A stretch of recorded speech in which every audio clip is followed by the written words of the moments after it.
kusoo dhawaada part 2 insha Allah haduu la yiraahdo aan ku baran doonaa afar qayb muhiim ah qayb la yiraahdo block quota oo ah qoraal badan oo aad u fara badan oo laga jarayo hal qayb oo mahmaah camal ah ama xikmad oo kale laga jarayo sidoo kale listiga isagana arki doonaa oo laba qayb ah ul oo ah unordered list iyo ol oo ah ordered listiga oo number iyo bullet ay kala yihiin sidoo kale badhankan waa arki doonaa haduu la yiraahdo waxa la yiraahdo iyo markiyo qoraalkii soconaya insha Allah marka hore waxaa u baahan tahay practically hore halkan aan ku sameynay haddaad la soconin part 1 ka soo daaw haduu la yiraahdo si aad ula socotid qaybahan title-ka head-ka iyo paragraph-ka break iyo horizontal-ka okay new ida halkan igi marka mar walba waxaan furnaa html okay isku day marka in gacantaada aad bartid sida loo qoro html-ka coding sida loo qoro sababtoo ah hadda basic aad baranaysaa waxaad aad doontaa software aad ugu waaweyn sida ASP iyo luqado kale waxaa ugu horeeya block quota okay title-ka iyo waxaas hore u soo baratay marka block quota si toos ah u aadna marka waxaa u baahan tahay qoraal fara badan si aad block quota u hesho tusaale kale qoraalkii hore oo kale intaadaan qoraalka qayb ka soo qaato qayb ayaan ka soo qaadanayaa cashirka waxbaa ku wareerin just waxaan u baahanahay qoraal aan ku practice inaan ka soo qaato magaca ka soo qaato halkaan aan keensanayo control v okay break aan iga saar okay tusaalahan oo kale waxaa u baahan tahay waxa la yiraahdo meelahan oo kale waxaa ku jiraan erey la yiraahdo macalinka waa iftiinka ardayga intaas waxaa u baahan tahay engineer inaad gelisid block quota waxa la yiraahdo oo ah si xikmad ahaan qoraalka uu soo dhex muuqdo waa inaad qayb ka dhigtaa waxaad adeegsanaysaa ereyga la yiraahdo block quota okay aan geliyo halkaan marka waxaan leeyahay block quotation ka halkaan gelinayo waxaan leeyahay block quota waan xirayaa okay inta imaanaya block quota calaamadaas mar walba kama tagi kartid haddii aad ka tagtid tag-gaaga ama html tag-gaaga uu khaldan yahay block quota halkaan ay geliyaan okay xir marka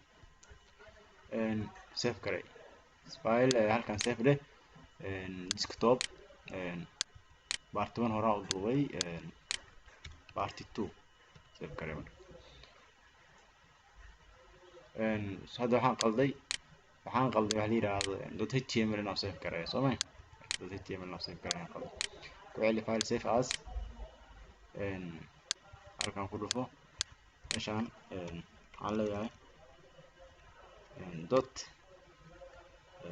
lab 2 ama part 2 ama my web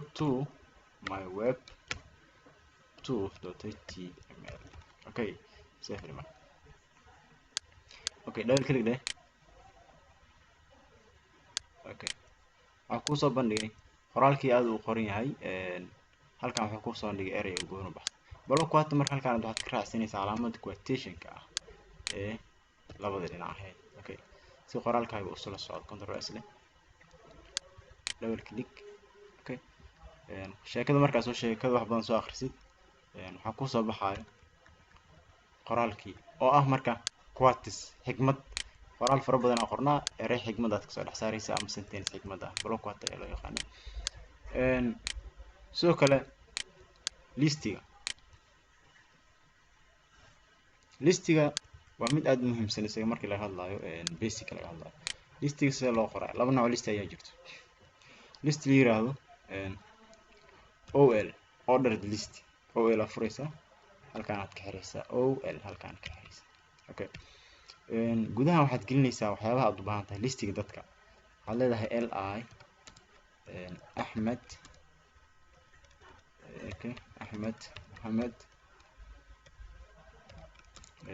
li-ga ayaad xiraysaa sidoo kale waxaad li kale aad furaysaa waxaad leedahay nuur li xir waxaad leedahay li fur haddana maryama li ayaad xiraysaa okay kaas marka waxaa loo yaqaanaa ordered list aan save garayo browser ka tag refresh ده. اوكي احمد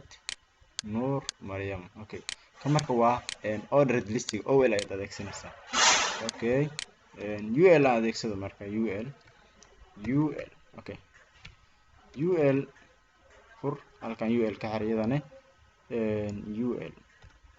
simple waa inaad ul xirtaa mar muhiim waaye haddaad xir wayso kuma shaqeynaa. inta listiga dadka aan geliyo marka intaan dhexda iskaga mid waa iyaga intaan dhexda oo kale isaga mid waaye. okay kasoo qaado control v. okay save garay control s da masaarto adeegso halkan ku dhufo refresh marka. okay laba nooc marka waa aragtay listi oo ordered ah 1 2 3 iyo bullets waa. waxaa soo haray waxa la yiraahdo mercue ama sorry button-ka very simple waa isaga halkan oo kale waxaa leedahay button. okay isaga ha qaldin qoraalkiisa ha qaldin log inoo kale ama forget password oo kale ama sign inoo kale waxyaabahaas kale loogu talagalay isagoo waxaa jiro loo sameynayo markaad ku dhuftid meel lasii aado laakiin hadda